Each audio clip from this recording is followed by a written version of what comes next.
이제 그래서 봤는데 입꼬리래요. 입꼬리가 참 중요한데 이 입꼬리가 이게 입꼬리가 올라가면 인상이 참 좋대요.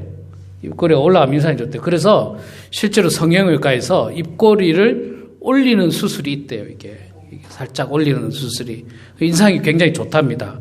아주 인상이 밝고. 근데 안타깝게도 나이가 들면 입꼬리가 이게 자꾸 처져요. 이게 자꾸 처집니다. 그래서 인상이 자꾸 굳어져 보이고 그렇습니다. 그런데 이게 입꼬리를 올리는 방법이 꼭 성형외과에 가서 성형수술 안 하더라도 한 가지 있는데 그게 뭐냐면 미소를 지으면 돼요. 웃으면 입꼬리가 이렇게 싹 올라갑니다. 이게 미소를 지으면. 여러분 미소를 살짝 지어보시기 바랍니다. 미소를 살짝 지으면 입꼬리가 살짝 올라가면서 훨씬 보기가 좋다고 책에서 그러더라고요. 책에서.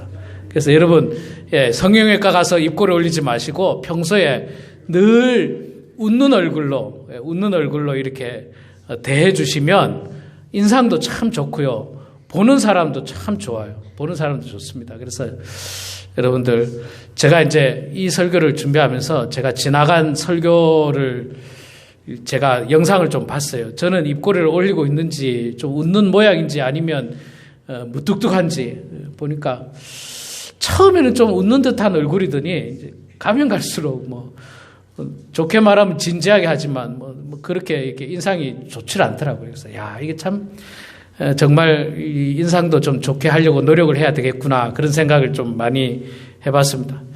우리 다 같이 한번 스마일 한번 해보겠습니다. 스마일 예, 좋습니다. 예. 할렐루야로 서로 우리 또 손 흔들면서 인사를 나누겠습니다. 할렐루야, 반갑습니다, 여러분. 반갑습니다. 네. 날씨가 지난주 좀 비도 오고 좀 추웠어요. 추웠지만, 그래도 이렇게 건강한 모습으로 예배당에 나오신 여러분 축복하고 환영합니다. 여러분, 나이가 들면요, 육신이 약해지는 거 어쩔 수 없습니다. 이거는 어쩔 수 없는 하나님의 이치입니다. 세상 사람들 모두가 나이가 들었는데도 불구하고 20대처럼 팔팔한 사람은 없어요. 그리고 나이가 들면 육신이 약해지고요. 육신이 약해지면 이 약한 부분을 도와주는 여러 가지 도움을 받아야 됩니다. 저도 눈이 나쁘니까 안경의 도움을 받지 않습니까? 안경의 도움을 받고, 귀가 나쁘면 보청기의 도움을 받을 수도 있고, 다리가 아프면 지팡이의 도움을 받을 수도 있고, 더 아프면 워커를 할 수도 있고, 더 아프면 휠체어를 할 수도 있고, 숨 쉬는 게 불편하면 산소 호흡하는 거를 받을 수도 있습니다. 그거를 여러분 부끄러워하지 마세요. 우리 한국 분들은요, 그걸 굉장히 부끄러워하더라고요. 사실 그거 부끄러워하면 안경도 부끄러워해야 돼요. 안경도 부끄러워해야 돼요. 부끄러워하지 마시고 예배당에 열심히 나오세요. 옛날에 보니까 한국 분들은 꼭 이 산소통을 메고 어디 다니는 걸 굉장히 부끄러워하시더라고요. 그런 분들이 많이 계신데 여러분 그것도 부끄러워하지 마세요. 여러분들 분명히 나중에 있잖아요. 산소통을 집에서 하셔야 될 분들이 반드시 생깁니다. 반드시 생길 거예요. 왜냐하면 숨찰 거거든요. 자꾸 숨차거든요. 그러면 그거를 하셔야 될 거예요. 그거 하시고 이제 창피해서 교회 안 나가야지. 그러지 마시고 하나님 앞에 최선을 다해서 예배당에 나와서 여러분 예배 드리시는 여러분 되시길 바랍니다. 지난주에도 말씀드렸지만 이스라엘 백성들은요 70년 동안 포로로 잡혀가서 70년을 살았어요. 70년. 그런데도 불구하고 하나님에 대한 신앙을 회복하고자 하는 마음으로 70년 만에 그들이 다 고향으로 돌아옵니다. 42,000명이. 그 고향이 어떻다고 했습니까? 다 무너지고 회파되고 폐허가 된 고향이었어요. 그런데도 그들은 하나님의 땅, 거룩한 땅을 내가 다시 돌아가서 하나님의 성전을 지으면서 내가 살아야 되겠다. 그런 마음을 가졌던 것입니다. 그래서 이스라엘 백성들이 이제 고향으로 돌아와서 성전을 지으려고 했습니다. 1절에 보니까 사로잡혔던 자들의 자손이 이스라엘의 하나님 여호와의 성전을 건축한다 함을 유다와 베냐민의 대적이 듣고, 유다와 베냐민의 대적이 누구냐면요, 그 당시에 유다와 베냐민의 대적은 바벨론일 수 있는데 바벨론이 이미 망했고요. 바사가 있습니다. 바사가 이스라엘 점령한 게 아니라 사실은 바벨론이 남유다를 공격해서 식민지가 되었는데 그 바벨론을 바사가 공격해버린 거예요. 그래서 지금 자연스럽게 이스라엘은 바사, 페르시아의 이 식민지가 됐습니다. 그러면 유다와 베냐민의 대적은 바사, 페르시아냐? 그렇지 않습니다. 페르시아는요, 오히려 바사 왕 고레스가 뭐라고 했습니까? 너희들 포로에서 돌아가고 싶은 사람 돌아가서 너희들 원하면 성전도 지어. 오히려 선대해줬어요. 좋게 해줬어요. 자, 그러면 여기서 유다와 베냐민의 대적이 누군 줄 아십니까? 대적이 누구냐면 예루살렘에서는 사람이 거의 살 수 없었지만 예루살렘 근방에는 여전히 사람이 살고 있었습니다. 특히 북쪽으로 사마리아 사람들이 살고 있었어요. 사마리아 사람들은 어떤 사람이냐면 과거 북이스라엘이 아수르에 의해서 나라가 망했습니다. 나라가 망했을 때 아수르 사람들이 그 사마리아 지역에다가 아수르 사람을 대거 이주시킵니다. 대거 이주시켜서 그곳에 아수르 사람과 사마리아 사람들이 함께 살게 만들었어요. 함께 살다 보니까 어떤 일이 생깁니까? 눈이 맞아서 사랑하고 결혼도 하고 그렇게 된 거죠. 그래 애도 낳고. 그러니까 그 사마리아 땅은 혼혈민족이 된 거예요. 혼혈민족. 정통 유대인들만의 사람들이 아니고 아수르 사람들하고 섞여가지고 그냥 혼혈민족이 됐는데 그 당시만 하더라도 유대인들은 이방인들과 결혼을 금했거든요. 이방인들과 결혼을 금했고 또 그 자기 나라를 공격했던 아수르와 이렇게 뭐라 해야 됩니까? 결혼하고 거기서 애 낳고 혼혈 아이 낳고 이런 것들을 대단히 나쁘게 생각했습니다. 여러분 솔직히 말해서 우리나라도요. 옛날에 50년대 60년대 그때만 하더라도 한국에서는요. 이렇게 국제 결혼을 해서 아이를 낳았잖아요. 근데 아이가 한국 아이가 아니고 예를 들어 약간 흑인 아이라든지 혹은 무슨 백인 아이라든지 그런 아이가 나면 50년대 60년대만 하더라도 비난을 했어요. 손가락질하고 막 그랬어요. 그때는. 지금이야 세월이 많이 바뀌고. 근데 지금도 그렇대요. 지금도요. 저 서울 경기 지역 쪽으로 가면 농촌 쪽으로 가면 베트남 사람하고 결혼한 자녀들 있잖아요. 그런 자녀들이 학교 가면 그렇게 따돌림을 당한대요. 그렇게 따돌림 당하고 베트남하고 결혼한 자녀들, 동남아시아 사람들하고 결혼한 자녀들, 그런 어떤 민족들이 혼혈 아이들이 있는데 참 따돌림을 당하고 이렇게 그런 일들이 많았는데 이때는 사마리아 사람들을 어느 정도로 따돌리느냐면 저것들은 우리랑 같은 민족이 아니야. 그래서 심지어는 사람 취급도 안 했어요.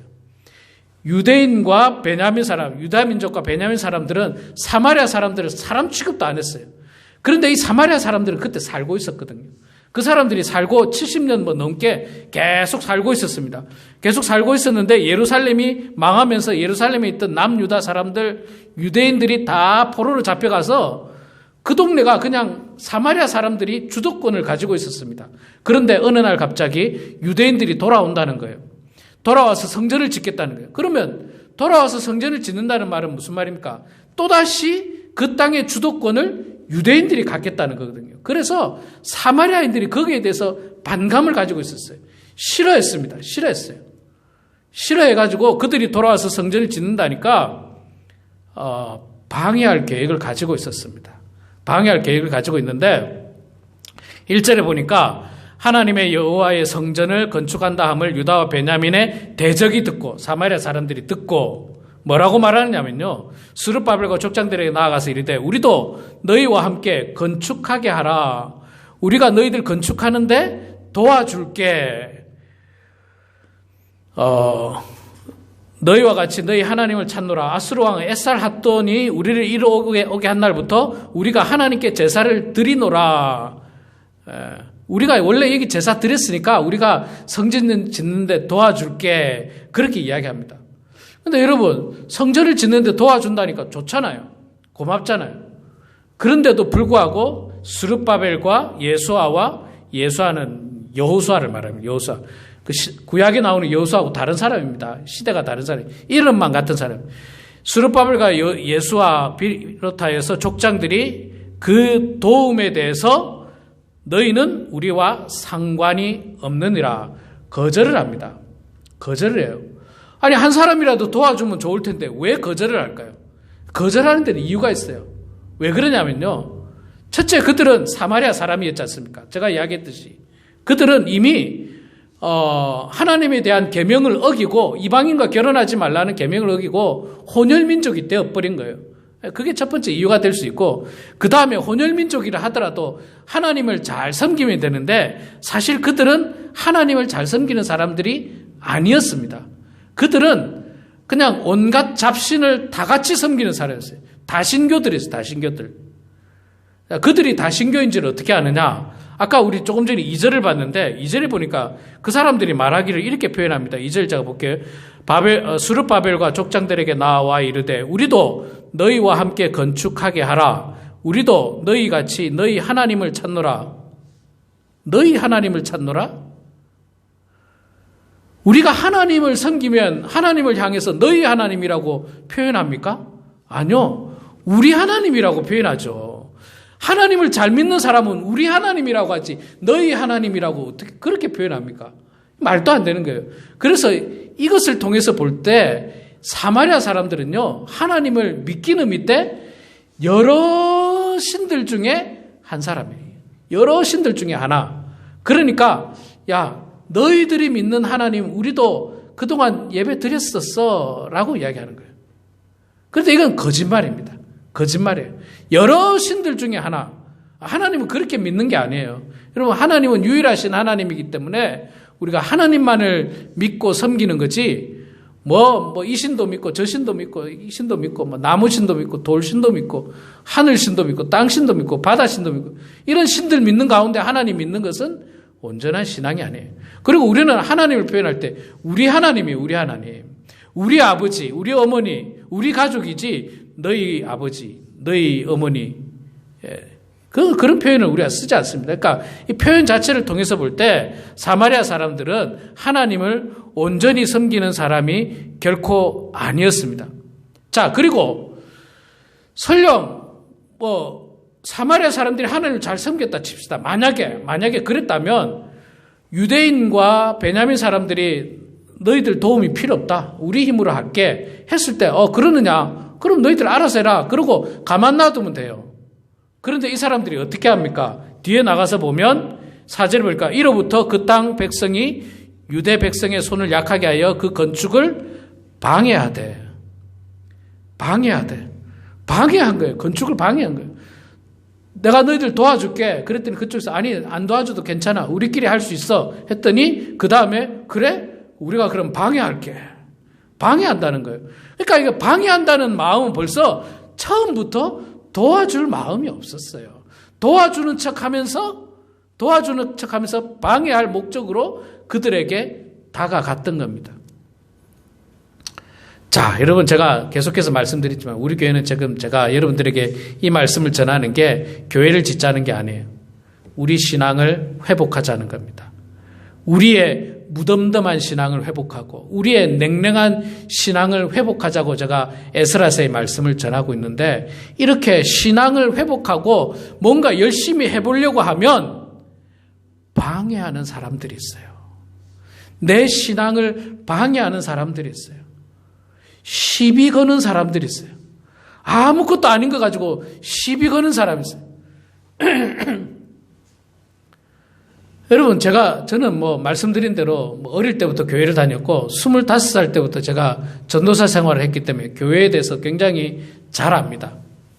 94년도부터 전도사를 했는데, 교회 안에 생각보다 미성숙한 성도들이 있어서, 그 미성숙한 성도가 열심히 신앙생활하는 성도를 방해하고 시비 걸고 공격하는 것을 제가 참 많이 봤습니다. 참 많이 봤어요. 아주 인격이 잘못된 사람이에요. 아주 인격이 잘못됐어요. 그냥 그 사람은 내뱉는 말 한마디 한마디가 농담 같으나 또는 뭐 친근함을 표현하는 것 같으나 실제로는 친근하지도 않고 농담도 아니고 공격하는 말이에요. 지금 사마리아인들이 도와줄게라고 친근하게 다가오는 것 같으나 실제로는 방해하는 거예요. 아이고, 오늘 집사님 머리가 참 예쁘네. 그러면서 아유, 그 머리 좀, 그러면서 나쁜 말을 하는 거예요. 아이고, 집사님 옷이 참 이쁘긴 한데 뭐 아주 그냥 옛날 옷 같아. 뭐 이런다든지. 하여간 뭔가 내 마음을 상하게 하고 시비 걸려고 하는 그런 일들이 교회 안에 많습니다. 많습니다. 정성으로 오늘 애찬을 준비 딱 해왔는데 한 숟가락 먹다가 와, 이 애찬이 오늘 왜 이래 맛이 없어? 누가 했는데 이렇게 맛이 없어? 맛없으면 안 먹으면 되지요. 안 먹고 집에 가서 맛있는 거 드시면 되잖아요. 그런데 그걸 갖다가 꼭 누군가에게 상처를 입히게 만들고 또 상처를 받은 사람은요, 그거를 잘 이겨내야 돼요. 신앙이 깊은 사람은 그냥 대수롭지 않게 그냥 넘어가요. 아, 저 사람은 아직 미성숙하니까 그러려니 하고 넘어가면 돼요. 근데 또 그 사람도 또 믿음이 약해가지고 그걸 못 견뎌요. 목사님, 그 집사가 나한테 그러더라고요. 이런 걸 있잖아요. 제가 지난 20여 년 동안 한국에서부터 미국에 이르기까지 참 많이 봤습니다. 이게 지금 사마리아 사람들이 시비 거는 거예요. 방해하는 거예요. 방해하는 거예요. 정말 뜨거운 신앙을 가지고 하나님께로부터 받은 은혜가 많아서 내가 이제 내년부터는 새벽 기도를 나가야지 탁 마음먹고 새벽 기도를 나가고 있는데 옆에서 그냥 괜히 또 시비를 겁니다. 그 참 유난히도 유난 떨고 있네 이러면서 막 유난 떨고 있다고 그렇게 시비를 걸고 방해하고 그런 일들이 참 많아요. 그러니까 여러분, 우리가 신앙을 회복하고 뜨거운 신앙을 가지고 열심히 하려고 하면 방해하는 세력이 있다는 사실을 기억해야 됩니다.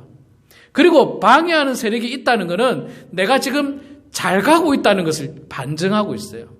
내가 잘 가고 있으니까 사탄은 우리를 방해하죠. 내가 잘못된 길로 가고 있으면 가만 놔둡니다. 왜? 계속 잘못된 길로 가라고. 근데 내가 바른 길로 가면요, 계속 공격해요. 사탄은 나를 똑바로 못 가게 하려고 막 시비를 걸고 그냥 누가 딴지를 걸고 그냥 와서 맨날 와서 그냥 저 사람이 나를 괴롭혀. 그냥 말 한마디 할 때마다 나를 괴롭혀. 그런 일들이 참 많이 있는 것입니다.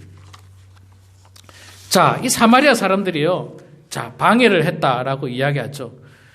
방해를 했는데 어떻게 방해를 했느냐? 5절에 보니까 이렇게, 4절에 보니까 하나님, 이로부터 그 땅 백성이 유대 백성의 손을 약하게 하여, 손을 약하게 했다는 것은 능력을 약하게 했다는 거죠. 힘을 약하게 했다는 거예요. 뭐 어떤 능력인지 구체적으로는 안 나옵니다만은 하여간 뭐 못하게 한 거예요. 뭐 모여서 뭐 일하려고 하면 뭘 와서 뭐 못하게 한다든지 뭐 시비를 건다든지 뭐 옆에서 뭐 그런 일들이 있습니다. 또 5절에 보니까 구체적으로 또 나오는데 그것 가지고 안 되니까 바사왕 고레스의 시대부터 바사왕 다리오가 즉위할 때까지 관리들에게 뇌물을 주어 그 계획을 막았으며,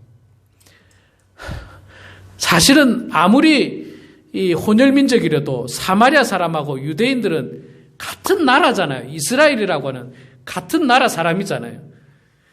같은 나라 사람인데 사마리아 사람이 유대인들을 꼴보기 싫다고 유대인들이 하는 성전 건축을 방해하려고 바사에다가 바사 관리들에게 뇌물을 주면서 성전을 못 짓게 방해 공작을 한 겁니다.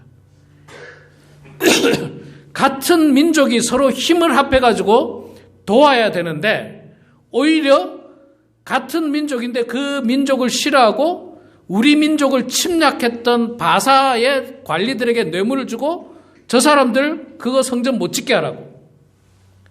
참 부끄러운 일이잖아요. 근데 여러분, 우리나라도 이런 일이 있었어요. 우리나라 조선시대에 이런 일 많았습니다. 제가 가끔 뭐 인조 이야기를 많이 했죠. 그 광해군이 있을 때 선조의 아들 광해군이 임진왜란 후에 잘 나라를 정치했지만 여러 가지 세력에 밀려서 인조 반정, 인조 반정에 의해서 광해군은 물러나고 인조 왕이 됩니다. 인조 왕이 돼서 나중에 남한산성에서 뭐 제가 마지막에 머리에 이마를 찧어받고 뭐 그런 굴욕이 있었다고 말씀드린 적이 있었는데, 이 인조가 왕이 되었을 때도 역시 그 어떤 일이 있었냐면 이괄이라고 하는 어떤 충신이 한 사람이 있었습니다. 그런데 이 사람이 난을 일으키게 돼요. 왜냐하면 이 사람이 계속해서 그 조정의 이 반대 세력부터 공격을 받다가 막 화가 나가지고, 그럼 좋다, 내가 정말 정변을 한번 일으키마 해가지고 정변을 일으켰어요. 그래서 인조를 잡으러 막 한양까지 인조를 잡으러 쫓아가죠. 인조는 뭐 아주 열심히 도망갑니다. 공주까지. 그러다가 결국 이괄이라는 사람을 이 조선 정부에서 진압을 해요. 진압을 하는데, 진압을 당한 이괄의 그 추종자들이 화가 나가지고 어떻게 하느냐면 청나라로 도망을 갑니다. 그때 후금으로 도망을 가서 뭐라고 일러 바치느냐면, 보세요. 지금 조선이 후금을 버리고 친명배금, 명나라와 친하고 후금은 배척하는 정책을 세우고 있습니다. 그래서 광해군을 몰아내고 인조가 지금 명나라와 친하니까 빨리 우리나라 와서, 우리 조선에 와서 싹 쓸어버려 주십시오라고 조선 사람들이 가서 이릅니다. 참 얼마나 부끄러운 일입니까? 그래도 같은 민족인데 실제로 후금이 와가지고 결국은 뭐 인조를 그냥 공격하게 됐죠. 그래서 인조가 군신 관계를 맺고 나중에는 그 남한산성에서 고립돼가지고 나와가지고 홍타이즈에게 이마를 9번씩 찍으면서 군신으로 이렇게 섬기게 되는 아주 불행한 역사가 있는데, 이게 비슷한 역사예요. 비슷한 역사.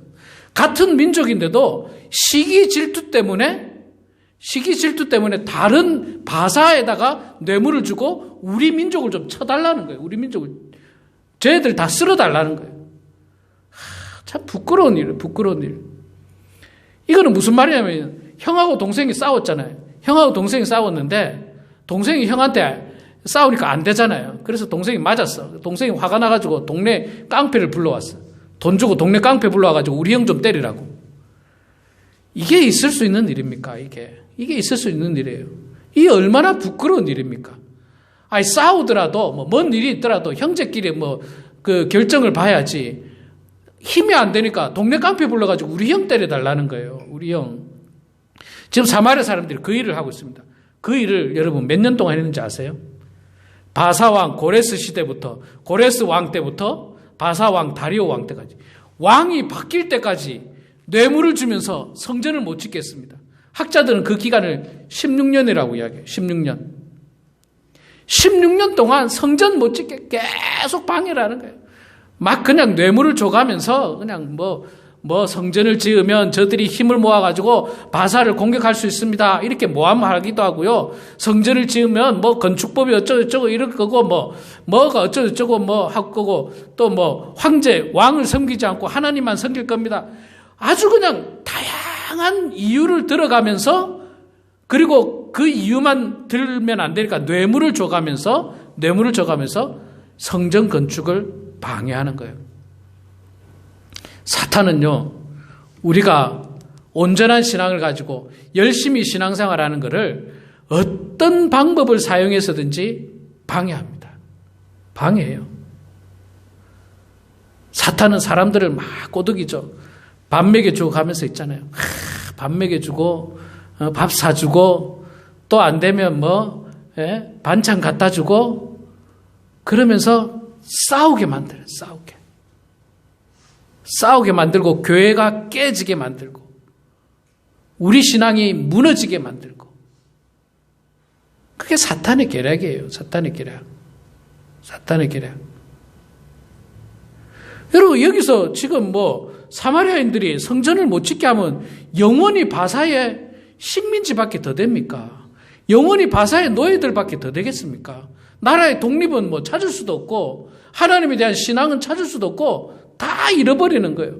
다 같이 죽자는 거예요. 지금 사마리아 사람들이 말하는 거는 어차피 우리 관세 받았으니까 나도 죽고 너도 죽고 다 같이 죽자. 다 같이 죽자.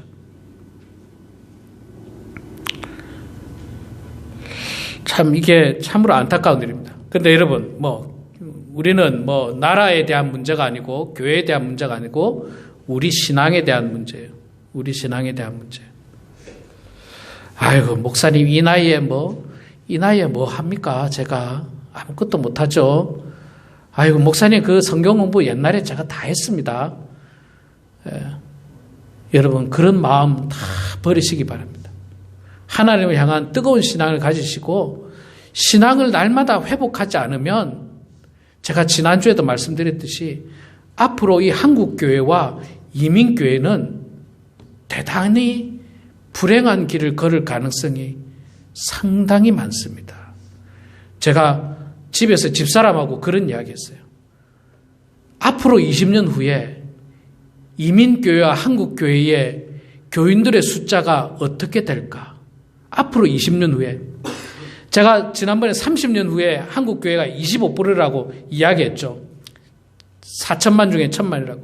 그런데 지금은 25%가 아니라 17%로 떨어졌어요. 17%로. 그러니까 앞으로 20년 후에는 과연 몇 %가 될까?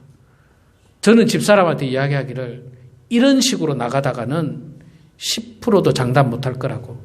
제가 그렇게 이야기했어요. 10%도 장담 못할 거라고. 이런 식으로 그냥 편한 대로 그냥 구역 예배도 안 하고 기도회도 안 하고 아무것도 안 해요. 그냥 일주일에 한 번씩 교회 나와. 일주일에 한 번씩 교회 나오는 것도 일주일에 한 번씩 교회 나오다 보면 안 나옵니다. 그러다가 영상으로 드리고 제가 이야기했죠. 메타버스 교회에 들어가서 제가 한번 예배 드려봤어요. 다 있더만요. 그 안에 다 있더만요. 아마 애찬을 누르면 애찬이 딜리버리로 올지도 몰라요. 이제 언젠가는 애찬이 딜리버리로 올 줄 몰라요. 헌금 금방 낼 수 있습니다. 5초면 헌금 내요. 주보 열면 주보 열리고 성경보기 열면 성경보기 열리고 목사님 광고 딱 뜨고 찬양대 찬양 딱 뜨고요. 메타버스 교회에 들어가니까 그렇더라고요. 그렇게 되면 앞으로 20년 후는 정말 불안정해질 가능성이 많습니다. 지금 여러분들의 자녀들, 여러분들의 손주들이 얼마나 교회 다니시는지 그 퍼센테이지를 보시기 바랍니다. 그 퍼센테이지를 보면 우리 교회 성도들의 자녀와 손주들이 과연 10%는 교회 다닐까? 예를 들어 우리 성도님이 40명이라면 그 자녀들이 자녀들, 손주들까지 100명 있다 칩시다. 그 100명 중에 10명은 교회 다닐까? 생각해 보면 아찔할 수 있습니다. 아찔할 수 있어요. 그러니까 우리가 지금 더 많이 기도해야 돼요. 더 많이 기도해야 돼요. 더 열심히 모여야 돼요. 더 열심히 모여야 돼요. 여러분 구역 예배도 열심히 모이세요. 열심히 모이세요. 아이고 그냥 귀찮으니까 늘 모이기에 열심을 다해서 말씀 안에 거하시고 기도하시고 이렇게 우리가 하나님 말씀으로 무장되어지고 전신갑주로 무장되어지지 않으면 얼마든지 우리가 쉽게 사탄의 유혹에 방해 공작에 쉽게 넘어갈 수 있다는 것입니다. 우리 사랑하는 성도 여러분, 오늘 이 말씀을 기억하시고요. 신앙생활을 열심히 하려고 할 때 방해 세력이 분명히 있다는 거 기억하시고 그 방해 세력을 지혜롭게 잘 극복하시기 바랍니다.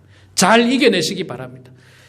유대인들도 16년이라고 하는 방해 공작을 끊임없이 받았어요. 심지어는 나중에는 여러분 이제 느헤미야에서 보십시오. 심지어는 무기 들고 쫓아옵니다. 무기 들고 쫓아와요. 그 방해 세력들이 무기 들고 산비아와 도비아입니까? 산발락과 도비아 그 사람들이 무기 들고 쫓아와요. 그래서 성전을 짓던 사람이 어떻게 성전을 짓는지 아십니까? 한 손으로는 쉽게 말해서 한 손으로는 그 건축 기구를 잡고 한 손으로는 무기를 들고 성전을 짓습니다. 그렇게 그들의 신앙을 지켜나갔어요. 그들의 신앙을 지키고 그들의 성전을 지켜나갈 때 스룹바벨의 성전이 세워질 수가 있었던 것입니다. 이것은 영적인 전쟁이에요. 영적인 전쟁입니다. 나 죽으면 끝나겠지. 여러분 돌아가셔도 여러분 자녀들은 살아야 돼요. 여러분 손주들은 여전히 이 땅에 살게 될 것입니다. 그들이 하나님 잘 믿어서 정말 우리 모두가 천국 시민으로 살아야지 죄악된 세상에서 죄악들과 함께 죄를 저지르고 사탄의 노름에 놀아난다는 게 얼마나 불행하고 안타까운 일입니까? 위기감을 느끼시면서 날마다 기도하시고 날마다 말씀 안에 거하셔서 정말 하나님의 은혜 가운데 온전한 신앙생활을 통해서 영광 올려드리는 그런 우리 모두가 되길 주의 이름으로 축원합니다. 기도하겠습니다. 사랑의 아버지 하나님, 은혜를 감사합니다. 부족하고 연약한 저희들을 사랑하여 주셔서 어려움 가운데서도 이 거룩한 주의를 지키고 예배당에 나오게 하시니 주여 감사합니다. 하나님 아버지, 우리가 이 예배당에 나올 때마다 정말로 감사하는 마음으로 예배당에 나오고 또한 간절한 마음으로 예배당에 나오고 또한 하나님께 영광 올려드리는 마음으로 예배당에 나와 예배드리는 모든 성도들 되게 하여 주시옵소서. 우리가 온전히 신앙생활을 하려고 할 때 우리를 방해하고 공격하는 사탄의 세력들이 분명히 있을 텐데 하나님, 그 사탄의 노름에 휩쓸리거나 놀아나지 않도록 도와주시고 우리는 오직 주님 바라보고 주님 의지하면서 우리의 신앙을 굳건히 지켜나가는 성도들 다 될 수 있도록 도와주시고 아직도 예수 그리스도를 알지 못하는 많은 이웃들에게, 자녀들에게, 손주들에게 복음을 증가하는 저희들 될 수 있도록 하나님 아버지 붙들어 주시옵소서. 감사드리며 예수님의 이름으로 기도드리옵나이다. 아멘.